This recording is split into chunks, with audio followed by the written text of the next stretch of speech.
This model pushes the data to the limit. Ooh, I love that line, Kristen. Yeah, isn't that great? That actually is the author's way of saying, yeah, we know this is super shaky, but we're doing it anyway.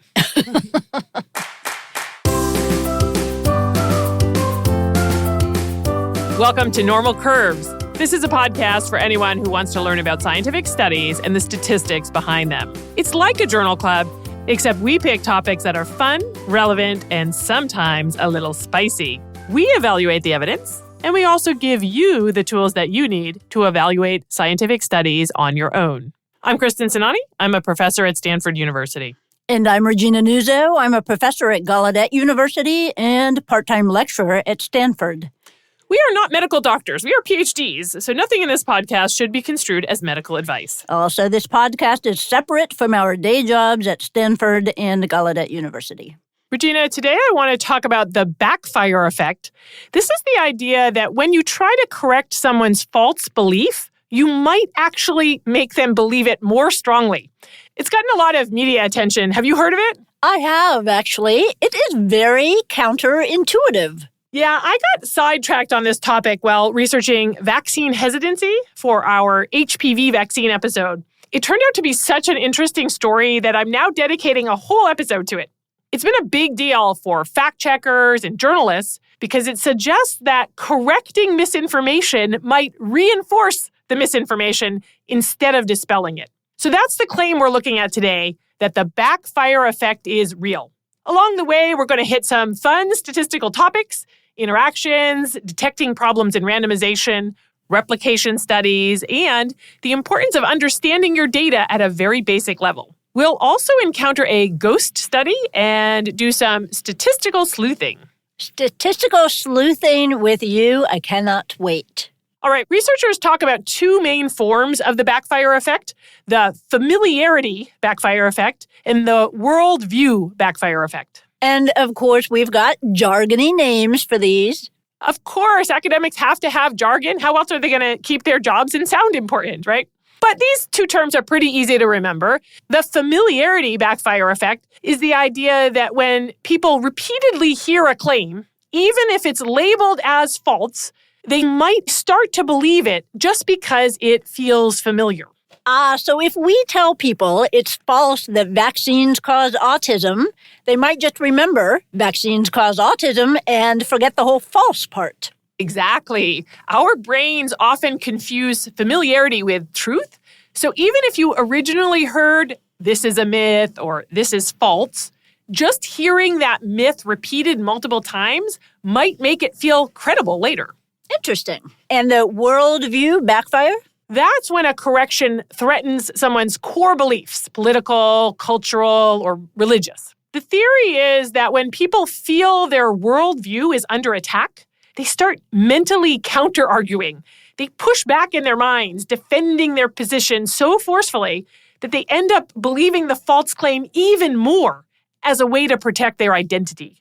Oh, that makes sense. It's about reinforcing your view of the world. So, like if someone is vegan and you tell them it's false that almond milk is better for the environment than dairy is, that might feel like a threat to all their vegan values, and they become even more convinced that dairy is worse.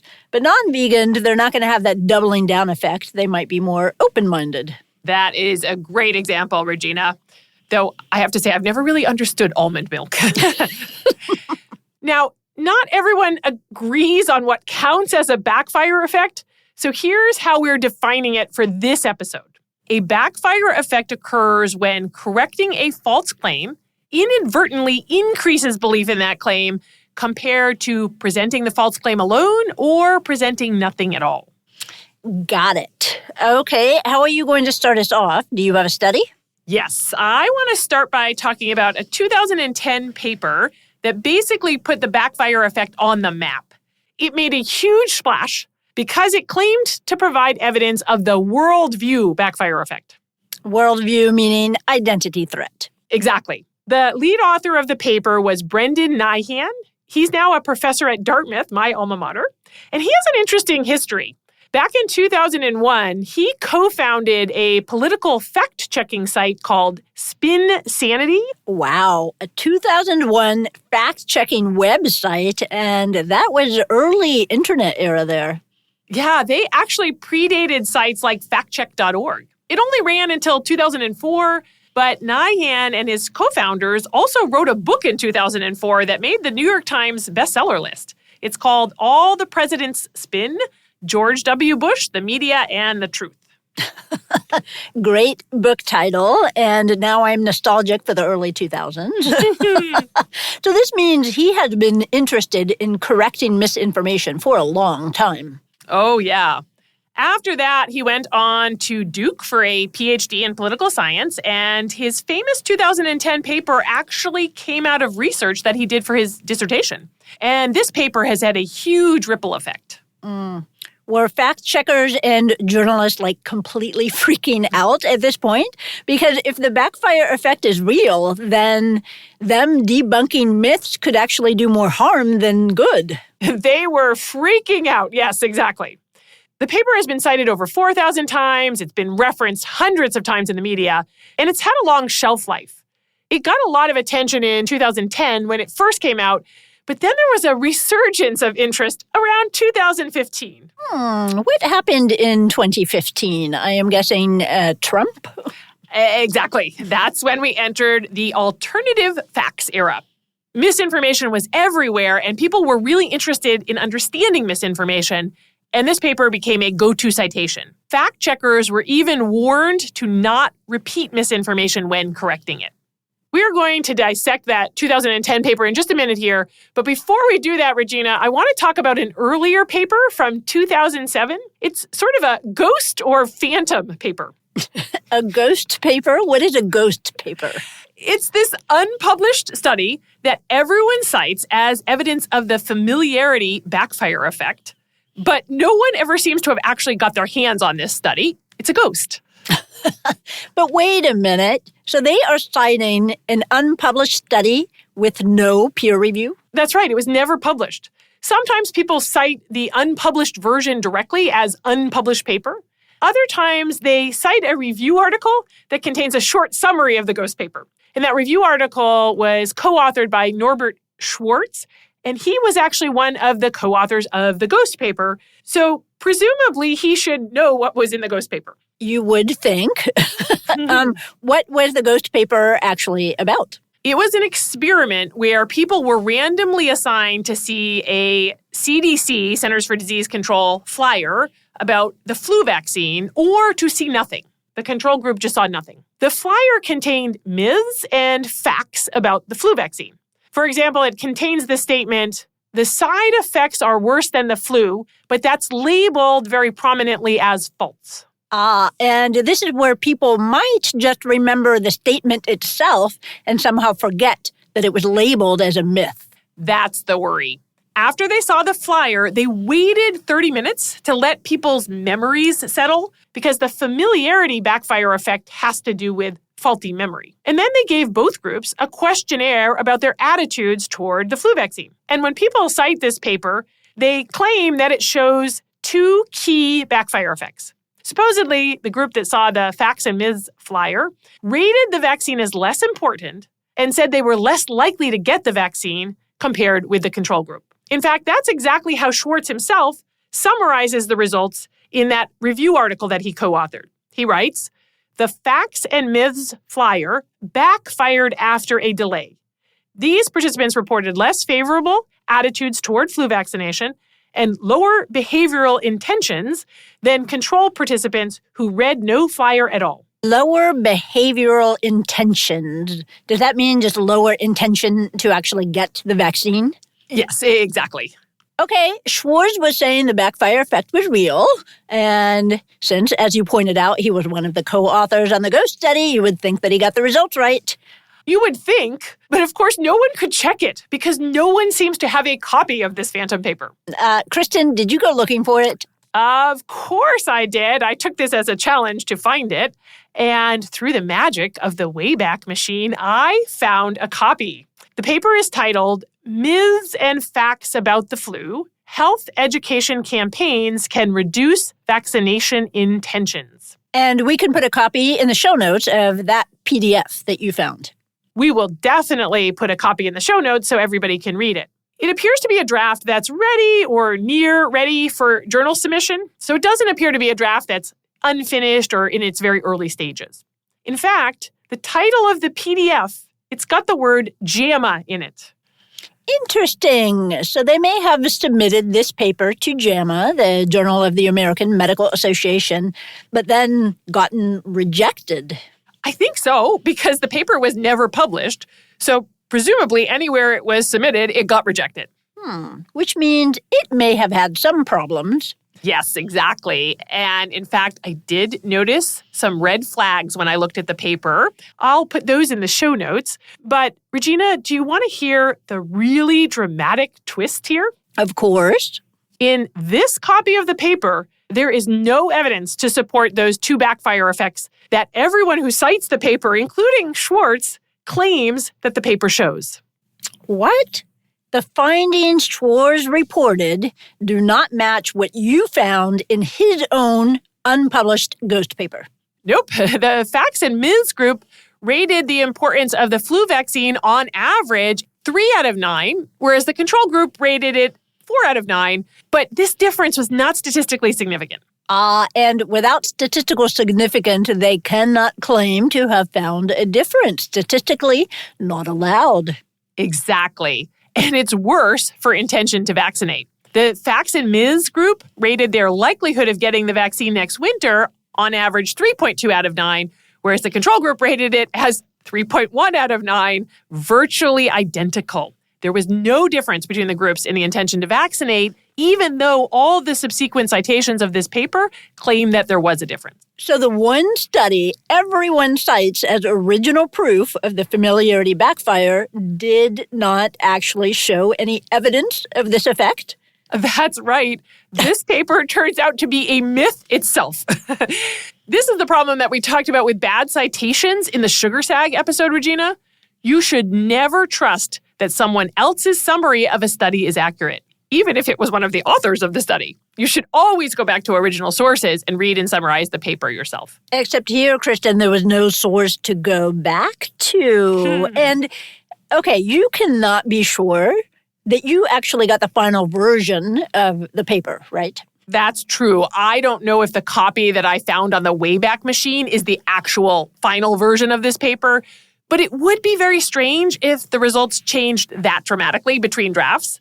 So my conclusion is this ghost paper does not actually provide any evidence of the backfire effect, despite the fact that it's cited repeatedly in the literature as proof of the backfire effect. All right, Regina, now we're going to dig into that famous 2010 paper. That's the one you mentioned at the beginning that made the big splash. Yes. Brendan Nyhan is the first author, as we talked about, and Jason Riefler is his co-author. And this one was actually published, correct?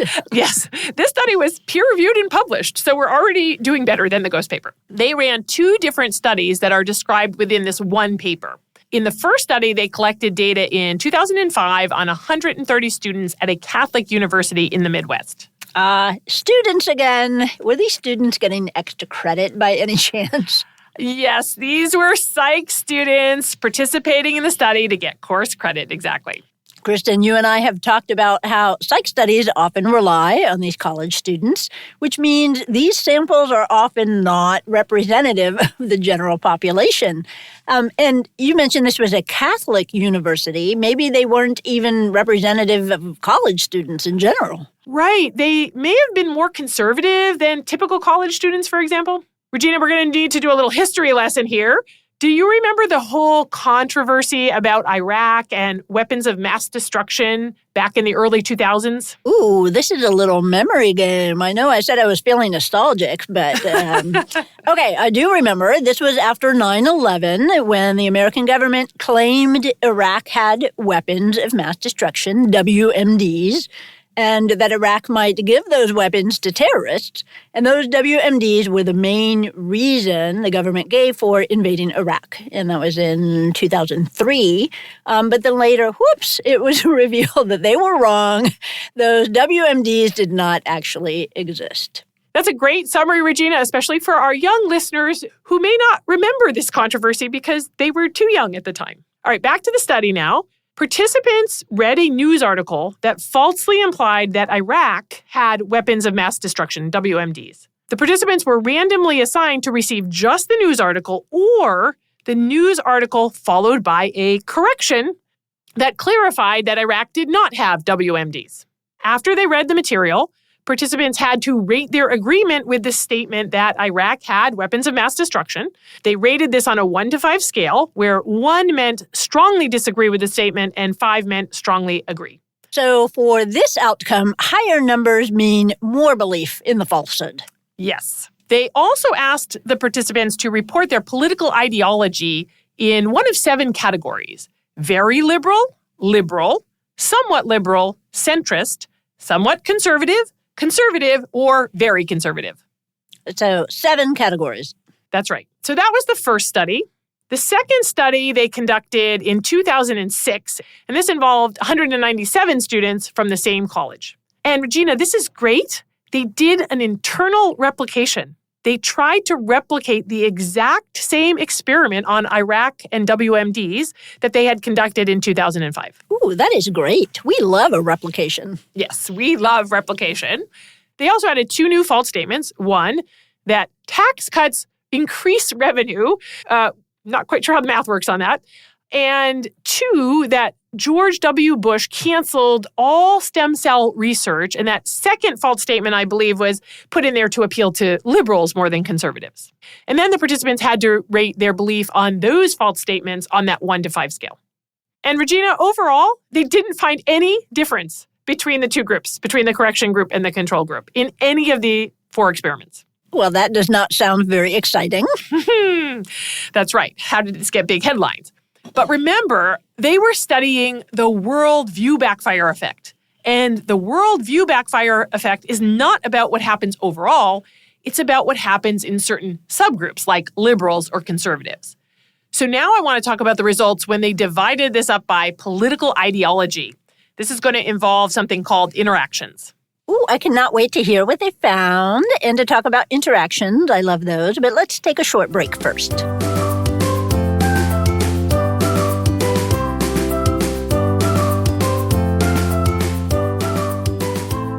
Regina, I've mentioned before on this podcast our introductory statistics course, Demystifying Data, which is on Stanford Online. I want to give our listeners a little bit more information about that course. It's a self-paced course where we do a lot of really fun case studies. It's for stats novices, but also people who might have had a stats course in the past but want a deeper understanding now.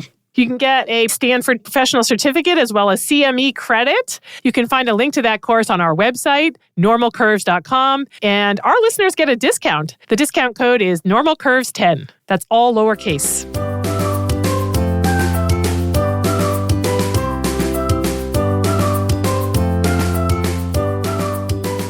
Welcome back to Normal Curves. We are examining the claim that the backfire effect is real, and we were about to discuss results from the 2010 paper that made a huge splash.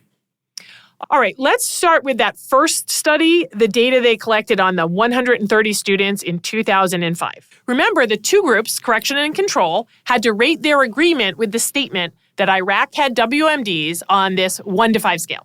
Okay, and you said before that there was no difference between the correction and control groups on this outcome. Right. The mean belief for the correction group was 2.4 out of 5, and the mean for the control was 2.4 out of 5, virtually identical. But then they asked a different question. Does the effect of the correction depend on your politics? Like maybe the correction works for liberals, but backfires for conservatives because it threatens their worldview. And Regina, how do you think they tested that? Well, we are talking here about interactions. They are looking at how 2 things work together, politics and fact-checking. So interaction effects in a regression model. That's exactly right. Regina, we talked about interactions in an earlier episode, and just want to give you now the big picture. An interaction just means that the effect of the intervention is different in different groups. But interaction comes in different flavors. In the dating wish list episode, we talked about synergistic interactions. I called it the chocolate peanut butter effect. Two good things that are even better together. But now, Kristen, in this case, you are talking about something slightly different. Yes. Rather than a synergistic interaction, we have what's called a crossover interaction. It's not about synergy. It's that the intervention has the opposite effects in different groups. Regina, do you have an analogy for this one for us? I did. I thought about this ahead of time. I think I'm going to go with a sex example rather than dessert example this time. I'm excited. We've not talked about sex yet in this episode. I feel like it's time. So let's go with the dirty talk in the bedroom. Ooh.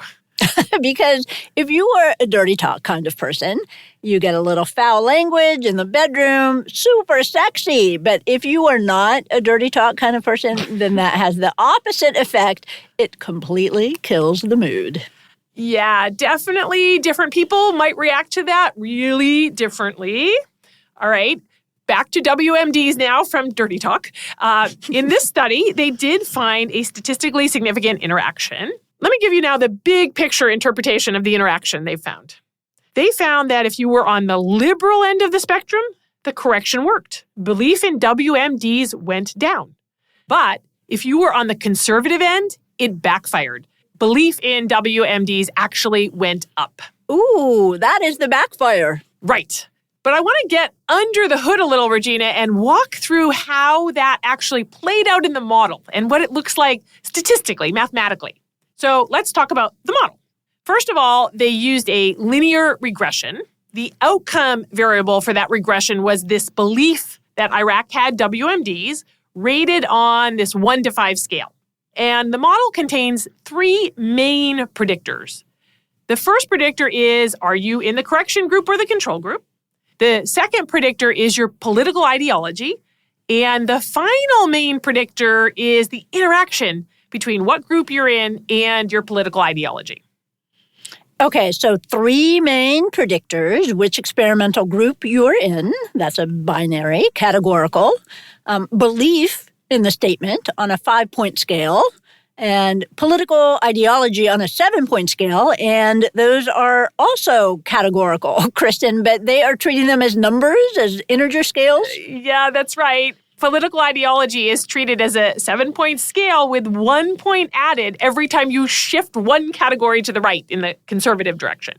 There are potential problems with treating categories as numbers, but I think we'll save that discussion for another episode because it is one of my rants. I have heard you rant on this topic, Regina, yes. But we don't have enough time to get into it today, so we're going to save this great topic for a future episode. This is, though, how they can use a linear regression model and fit lines. We need numbers to do that. So we're just going to go with it here. Okay, that's the regression model they fit. And it's probably easiest to understand the output of the model by having me draw a mental picture. So imagine we've got a scatter plot. On the vertical axis, it's this 1 to 5, how much do you believe that Iraq had WMDs? On the horizontal axis, it's political ideology coded on this 7-point scale from very liberal to very conservative. And then what we're doing is we're actually plotting 2 regression lines. Our model, because it contains an interaction, is actually giving us 2 different regression lines, one for the correction group and one for the control group. Both of those lines, in this case, ended up with a positive slope. Can you interpret that for us, Regina? Okay, positive slope. That means as people get more conservative, because you said greater values was more conservative, as they get more conservative, they are more likely to believe that Iraq had weapons of mass destruction, which makes sense. Exactly. Conservatives are more likely to believe this in the first place. The key to the interaction, though, is that the 2 lines have different slopes. The correction group has a steeper slope than the control group, and the 2 lines cross.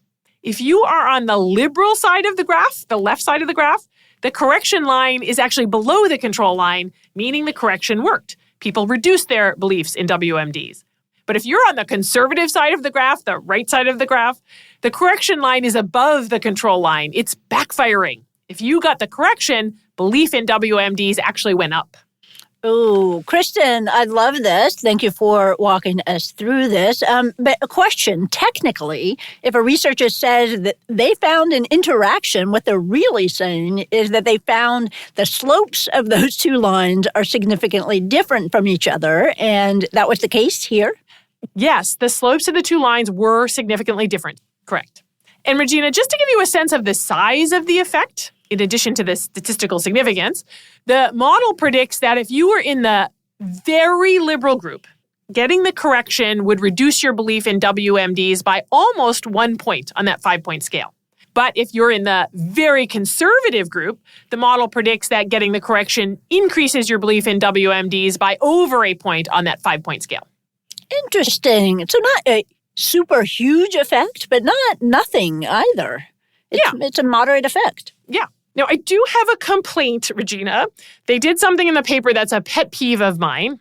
Uh-oh. First, the good thing, they give us the full results of the regression model. They give us the equation of the model, and they plot the model, which of course is just these nice, straight, perfect lines. But the problem is that is just telling us the results of the model. They actually never give us anything about the underlying data. And I like to see the underlying data to understand if the model is really a good representation of the data or not. And there's some really simple data that I would have liked to have seen here. Yes, it is always nice to undress the model. Yes. This study actually had just 14 groups. There are 7 political ideologies crossed with you're either in the correction or the control group. That's just 14 groups. And they could have shown us the mean WMD belief for each of those 14 groups. Then we really would have understood what was going on in the data. They also could have just plotted the raw data rather than plotted the smoothed over regression lines. Yes, I vote for naked data. Yes, especially when we have small samples like this. I want to see the actual data. I mean, here they did have 130 people overall, but once you split that into 14 groups, you are working with very small numbers. Yes, you are. And that means the model might just be chasing noise or smoothing over little quirks in the data. Exactly. And let me make a little analogy here. It's like when I tell my kids to clean their room. I walk in and it looks clean. Floor's clear, bed's made, things appear in place. That's kind of like the regression model. Neat, tidy, smoothed over. But I'm not buying it until I check under the bed, in the closet, and in the drawers. Because half the time, all the junk that was all over has just been crammed out of sight in a big mess in drawers or in the closet or in boxes in the corner. So it looks clean on the surface, but underneath it's a complete mess. And that can happen with regression models. It might look great on the surface, but there might be a lot of messiness underneath. That's why I always want to see the raw data. I love that analogy so much. Thanks, Regina. Now, fortunately, Nyhan, I have to admit, I'm a fangirl.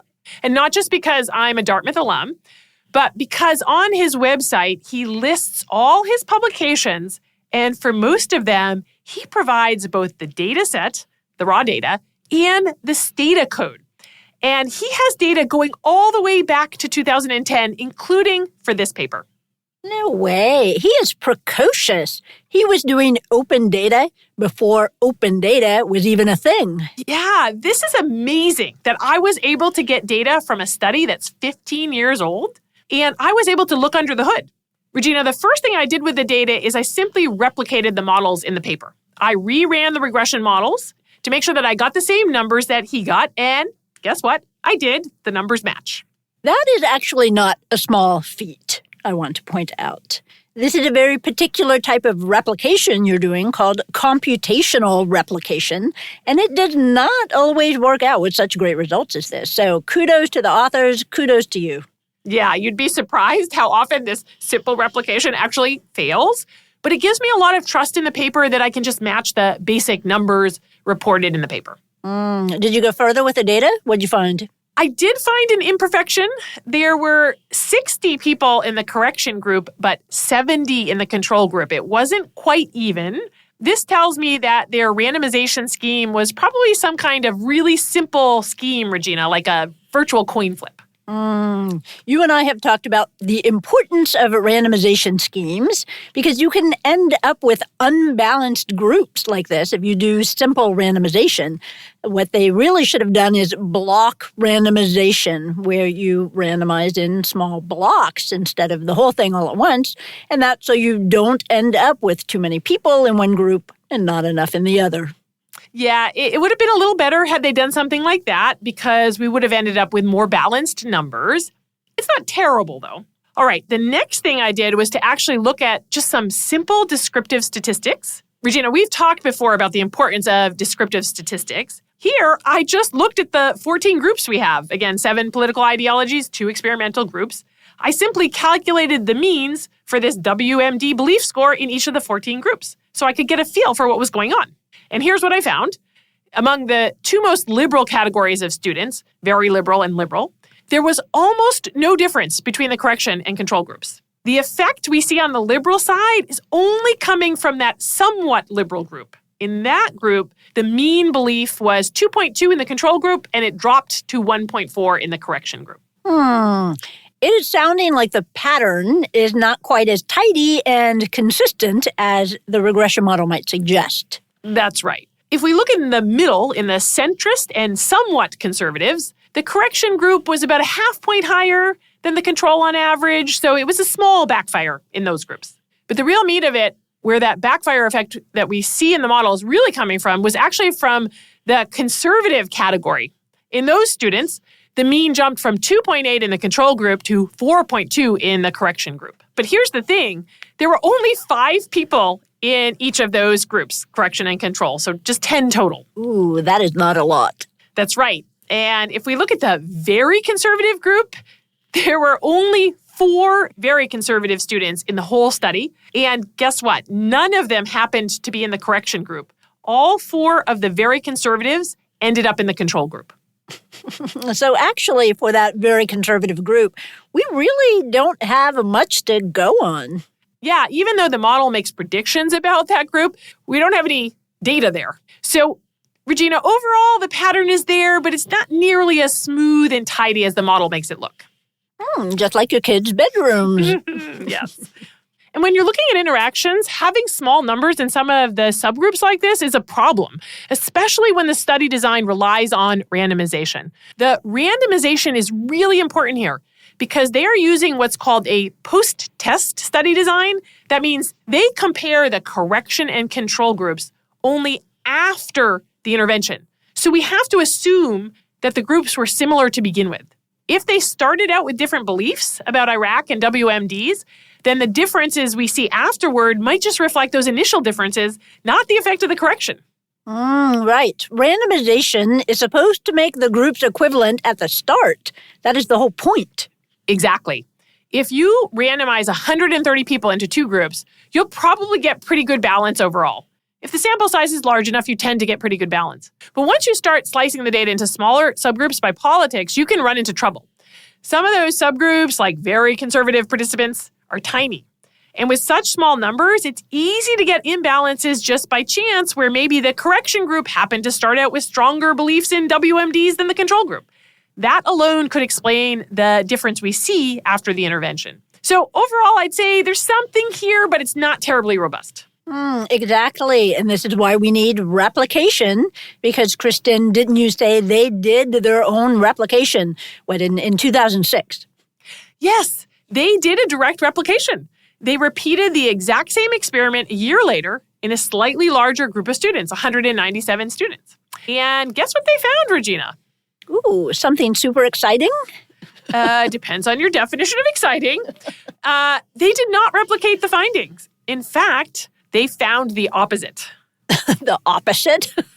Yeah, there was absolutely no backfire effect. And in fact, in this data set, the conservatives actually decreased their beliefs in WMDs more when they got the correction than the liberals did. The correction actually worked better for conservatives in this version of the study, and there was certainly no backfire. Interesting. So now I'm wondering, though, Kristen, could it be because by 2006, the Iraq war was not as much of a hot-button issue as it had been the previous year? Absolutely. Beliefs evolve, politics shift. This was a whole year later, and this was not as salient of an issue anymore. So it could be that both of these studies are right, and there was just some kind of change in the culture at the time.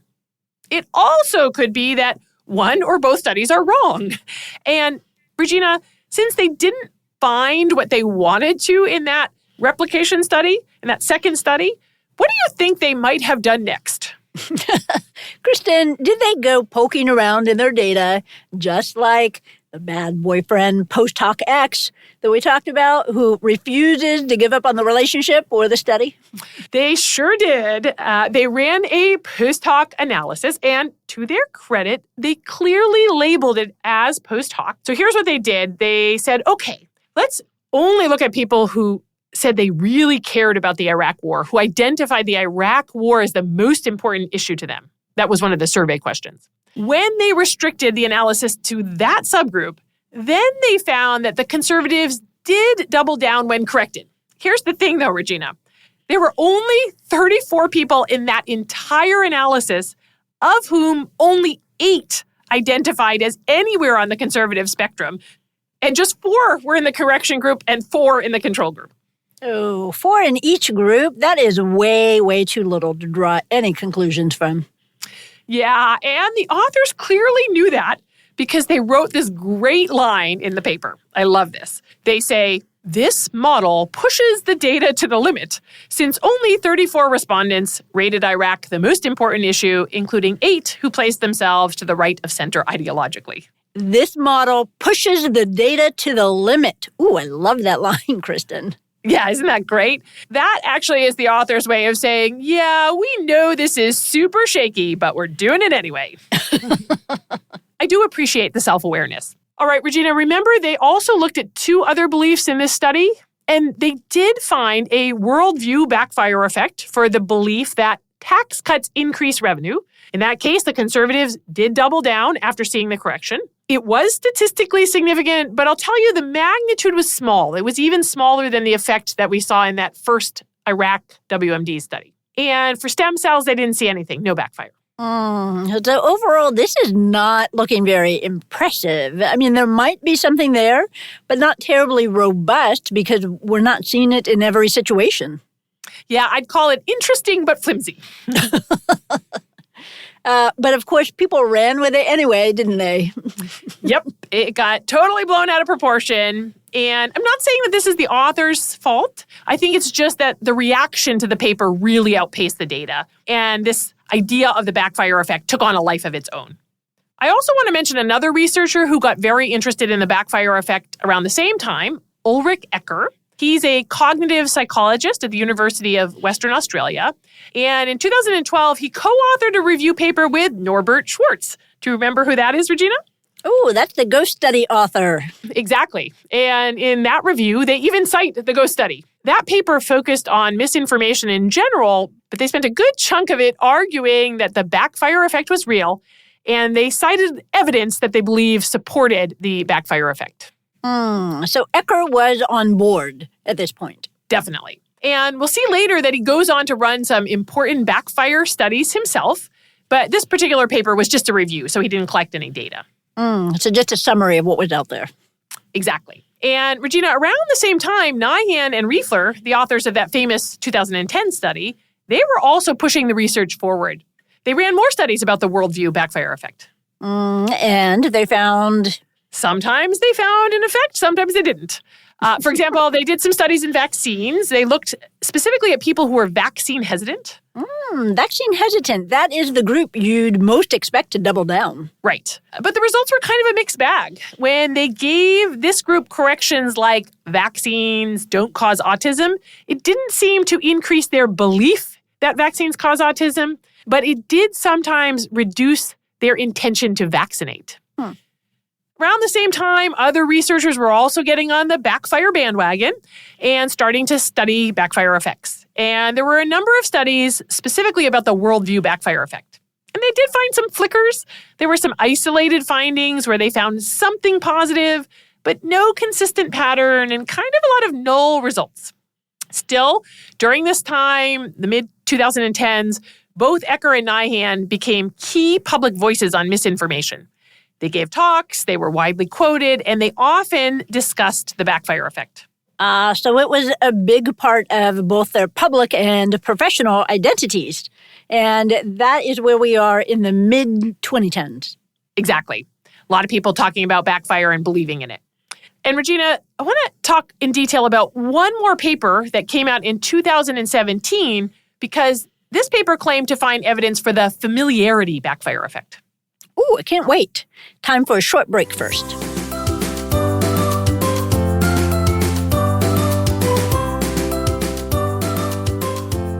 And Regina, for those who are looking for even more learning opportunities, because of course this is a podcast about learning, my department at Stanford offers a remote certificate program in epidemiology and clinical research. This is a fabulous program because they get, Kristen, even more of you. Well, these are real, actual, you're enrolled in Stanford courses for Stanford credit on a Stanford transcript. So these are our actual courses that we offer to our master's and PhD students, but we have figured out how to offer them remotely so that you can get a remote certificate. So it's a little bit more of a commitment than some of our other learning, teaching offerings, but well worth it if you're thinking of that career move. Mm-hmm. And very convenient. Because you do yes, this you can do it from anywhere in the world. Of yes. your own home. Yeah. You can find out more about the certificate program on online.stanford.edu. Just search up the Epidemiology and Clinical Research Graduate Certificate Program.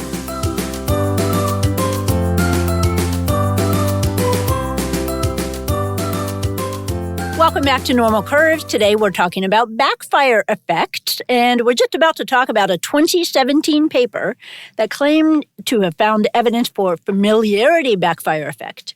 This paper was published in PLOS One. The first author was a PhD student, and this paper got a lot of attention because it claimed to have found this elusive familiarity backfire effect. Up until now, there was really no evidence for that effect other than that ghost paper. And in a lot of ways, the familiarity backfire effect is actually harder to find because with a familiarity backfire effect, the correction makes everybody backfire, not just the people who are super invested in the issue. So that makes sense. How do they study this then? They studied 134 students. These were both undergraduate and graduate students. Everyone filled out a baseline survey first, and then they were randomly assigned to one of four conditions. There was a myths and facts correction group. Kind of like the ghost paper. Yes, exactly. Except that it was not about the flu vaccine. It was more about the MMR vaccine. The participants received a booklet of statements that were labeled as myths or facts. For example, one of the myths says a 1998 study showed that the MMR vaccine causes autism. But that's juxtaposed with a fact that says there is no evidence of a link between the MMR vaccine and autism. There was also a control group. The control group saw a flyer about medical errors, so nothing about vaccines. And then there were two other groups that got different corrections. One got a graphical correction and one got a fear-based correction. I'm not going to focus on those. I'm only going to focus on the myths and facts correction group versus the control group because that's where the backfire effect was claimed. Okay, so it's a myths and facts group versus a control group. Again, similar to the ghost study. That's right. So after reading their assigned flyers, participants were surveyed immediately, and there was no difference between the myths and facts group and the control group at that point. Then they built in a delay. They tested the participants again 7 days later. A delay because with this kind of backfire, familiarity backfire effect, it's about faulty memory, bad memory. It's not about doubling down or defensiveness. Right. So they wanted to leave time for memory to fail. Even though they started with 134 participants, only 120 of them filled out the follow-up survey 7 days later. So the paper contains data only on those 120 people. And as I mentioned, they claim to have found a backfire effect. They said that after the delay, the myths and facts group more strongly agreed with the statement that vaccines cause autism, and they reported lower intent to vaccinate than the control group. And this is evidence of the familiarity backfire effect because they did not segregate participants by political ideology or other worldviews. Exactly. So this looks promising then. Yes, except as with the Nyhan paper, these results really hinge on the randomization being done properly. It also used a post-test design. We're only getting their opinions after the intervention. So in order for us to be able to draw conclusions, we need to know that the groups were similar to start. Otherwise, what we're seeing in the results could just be an artifact of one group had more concerns about vaccines than the other at baseline. And that is why we randomize to make sure the groups are balanced in their belief right from the start. Exactly. But, Regina, the paper gives us no details about the randomization. Not good. You mentioned that the journal is PLOS One, and that journal requires authors to submit their data. So, Kristen, did you go data dumpster diving? I sure did. And to the author's credit, they did provide the data. Yay.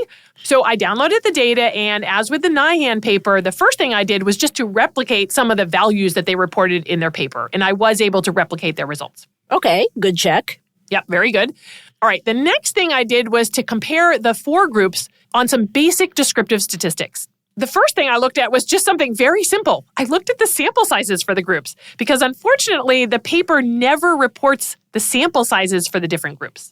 When I looked at those sample sizes, Regina, I found something really odd. I found that there were exactly 30 people in each of the four groups. And the reason that this is odd is because, remember, they randomized 134 people on the first day of the experiment, but only 120 came back. So it's really coincidental and strange that they were able to end up with exactly 30 in each of the four groups when we had lost 14 participants. Ooh, that is just so perfect that it's suspicious, isn't it? Yes. It's normal to have people drop out of a study, right? That happens, but they should all be dropping out randomly. They are not going to drop out in just the right pattern, so you get a perfect 30 in each of the four groups. That's just not believable. Yeah, and it gets worse, Regina, because I also looked at gender. Turns out that one of the groups had 19 women in it, but the other three all had exactly 18 women. Also, too balanced for a randomized trial with these 14 dropouts. Something feels not quite right here. Right, it's too perfect. To get that kind of balance, you would need to use block randomization on gender, which they never mentioned in the paper. Plus, even if they did use block randomization, they would have used it on that original 134 people, and that would have given them gender balance for the 134. But when we have 14 people drop out, how in the world would we end up with exactly the same number of women in each of the four groups? That's too suspicious. The final thing I noticed is that there's something fishy about the control group. Before they were randomized, everyone filled out a questionnaire about general vaccine hesitancy. So everybody had a score on this vaccine hesitancy scale, where higher scores meant more hesitancy and fear about vaccines. And participants also reported their ages. And here's the issue. The control group does not look like the other groups. First of all, the control group is significantly younger than the other three groups. Even more striking, the control group had a much lower vaccine hesitancy score on average than the other groups. Plus, there's much less variation in the scores for the control group than there is for the other three groups. That is weird. And the p-value for the difference across groups on this measure is less than 1 in 1,000.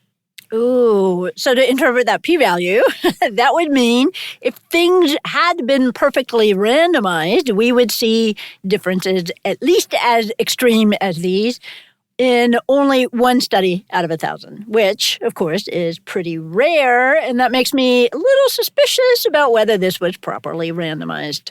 Yeah, something is off with the randomization here. And unfortunately, these results just don't tell us anything unless we know that we can trust the randomization. You know, maybe something happened in the study that's not explained in the paper or is explained wrong in the paper, but Regina, it looks suspicious. I did email the first author twice to try to get clarification, but she never responded. It appears that she's no longer in academia.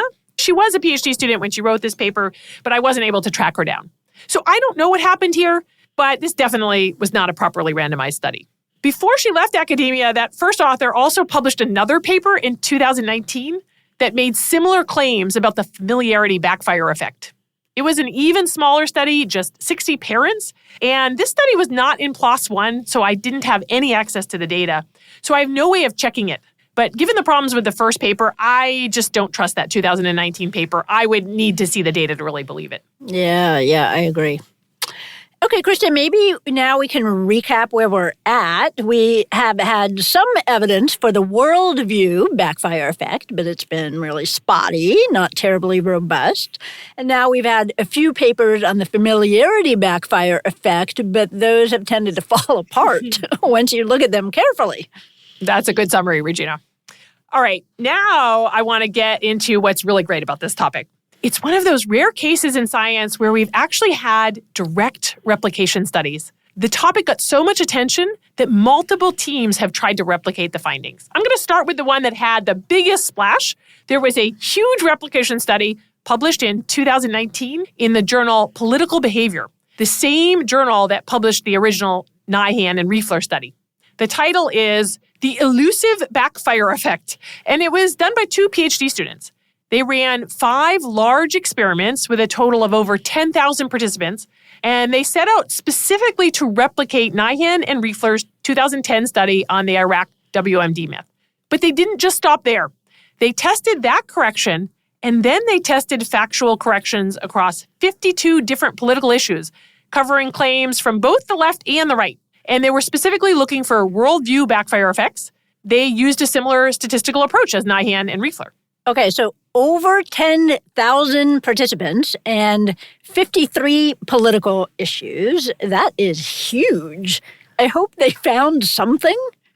No, they found no backfire effects, none. Across all 5 experiments, factual corrections consistently reduced belief in false claims regardless of political ideology. So nobody doubling down. That is amazing. But this is so different than the initial studies. That's right. Nobody doubled down. Even when the correction challenged their own side, people generally updated their beliefs. Now, they did find that sometimes people updated their beliefs less if the statement went against their worldview, but they didn't find any case where there was a backfire. The researchers in this paper called backfire effects stubbornly difficult to induce. Maybe the effects are difficult to induce because they are not real. Yes, exactly. And here's my favorite part of the story, Regina. Nyhan and Riefler, when they were presented with this evidence, they themselves updated their beliefs. They even went on to collaborate on a new study with these 2 students who had done this huge replication. So they partnered up with them. Ooh, that is amazing. So what did they go on to find? They found no worldview backfire effects. And this really had an influence on Nyhan and Riefler. They began shifting their entire narrative.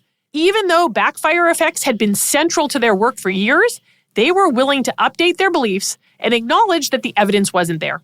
We have talked about this, Kristen, and it is really rare for researchers to openly admit when previous research was wrong or didn't pan out, especially if it had become part of their research identity. So, wow. Yes, I admire these researchers so much for being able to update their beliefs. And I love this quote. This is Nyhan in a radio interview. He says, "It would be a terrible irony if evidence contradicting the backfire effect provoked me into doubling down on the backfire effect."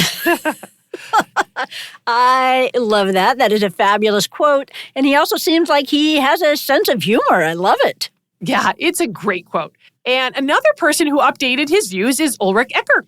I mentioned him earlier. He was once a strong proponent of the backfire effect, but over the years, he and his colleagues ran a series of studies. This was mostly focused on familiarity backfire, and they kept coming up empty. And they started publishing those null results around 2017, around the same time. And even better, in 2023, Ecker ran a direct replication study of that 2017 PLOS One study on vaccine myths that we talked about. He used the same experimental methods as they did, but with a larger sample size, 383 participants, and he made a few design improvements. Oh, no. Don't tell me they didn't find anything either. There was no backfire. The results completely did not replicate. This actually doesn't surprise me all that much, given the problems we talked about earlier with that PLOS One paper. And, Regina, at this point, I think Ecker sees the backfire effect as more myth than reality. Like Nyhan, he's completely walked it back. Ooh, good for them. Yeah, some of his colleagues had published a guidebook in 2011 called the Debunking Handbook. And this was supposed to be a resource for science communicators and journalists. In the original version, In 2011, they explicitly warned about backfire effects, and they treated them as real risks. But they updated that handbook in 2020 with Ecker as a co-author. And in that update, they completely backpedaled. On the familiarity backfire, they write, early evidence was supportive of this idea. I think that's referring to the ghost paper. But more recently, exhaustive experimental attempts to induce a backfire effect through familiarity alone have come up empty. And then on the worldview backfire, they say, while there was initially some evidence for the worldview backfire effect, I think that's referring to the Nyhan and Riefler paper, recent research indicates that it is not a pervasive and robust empirical phenomenon. Ooh, that is well stated and sounds like a pretty good summary of all the evidence we've seen so far in this episode. Yes, I agree. And Regina, I didn't have time to look at every paper that's ever been published on the backfire effect for this episode, but the good news is someone else did that work for me. There's a 2020 review paper in the Journal of Applied Research in Memory and Cognition that basically summarizes all the studies on the backfire effect that had been done, at least until 2020.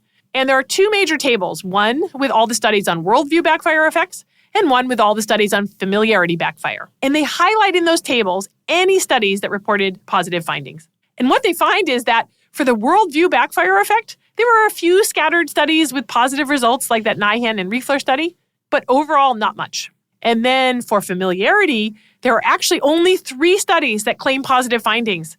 Those 3 studies are the original ghost study, the 2017 PLOS One paper, and its 2019 follow-up. As we've already discussed, I don't think any of those actually support the backfire effect. So coming up empty feels like a pretty fair way to sum up the studies for the familiarity backfire. This is not looking good for backfire, but it is looking good for fact checkers and people who like to go out there and correct misinformation, people like you and me. Yes, absolutely.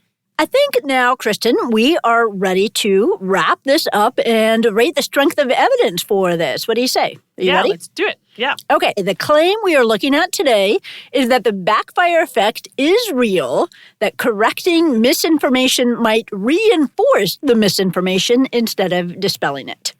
And the way that we rate the evidence for claims is 1 to 5 smooch scale. 1 means little to no evidence for the claim. 5 means very strong evidence for the claim. So, Kristen, you go first.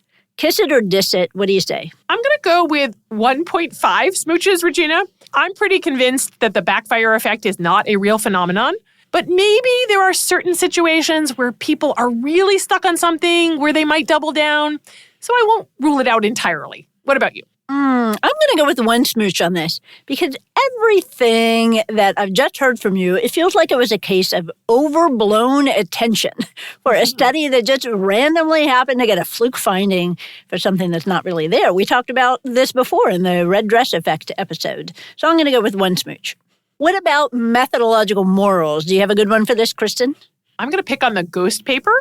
So mine is never cite a study you haven't read, especially if no one seems to have a copy.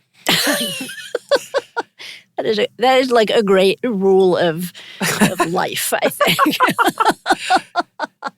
Okay, mine is don't just double down on your research results. Stay open to updating your beliefs. Because I love that is what the researchers here did. Yeah, we have another great science story here where researchers were actually open to new evidence. New evidence updating their beliefs because this is the way science is supposed to work. And it's actually very meta, isn't it? Yes. It's meta because there is no backfire effect. So do you think that we dispelled the myths or did we just reinforce them? I think we did some good myth dispelling here, Regina. Okay. All right, Kristen, this has been fabulous. Thank you so much. And thanks to everyone for listening. Thank you, Regina. And thanks, everyone.